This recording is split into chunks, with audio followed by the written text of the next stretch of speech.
Old women say that men don't know the pain through which all mothers go, and maybe that is true, and yet I vow I never shall forget the night he came.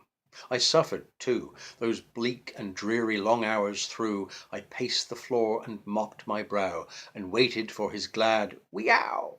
I went upstairs and then came down, because I saw the doctor frown, and knew beyond the slightest doubt he wished to goodness I'd clear out.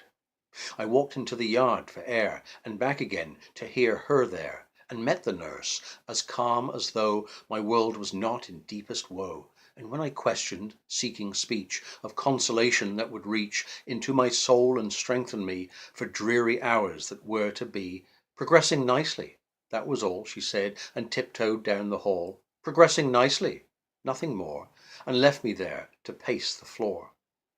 And once the nurse came out in haste for something that had been misplaced, and I that had been growing bold then felt my blood grow icy cold, and fear's stern chill swept over me. I stood and watched and tried to see just what it was she came to get.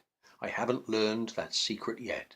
I half believe that nurse in white was adding fuel to my fright, and taking an unholy glee from time to time in torturing me. Then silence. To her room I crept, and was informed the doctor slept. The doctor slept! O vicious thought! While she at death's door bravely fought, and suffered untold anguish deep, the doctor lulled himself to sleep. I looked and saw him stretched out flat, and could have killed the man for that. Then morning broke, and oh, the joy! With dawn there came to us our boy, and in a glorious little while I went in there and saw her smile.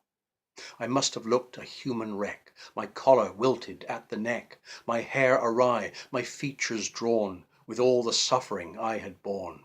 She looked at me and softly said, "If I were you, I'd go to bed." Hers was the bitterer part, I know. She travelled through the vale of woe. But now when women folks recall the pain and anguish of it all, I answer them in manner sad, "It's no cinch to become a dad."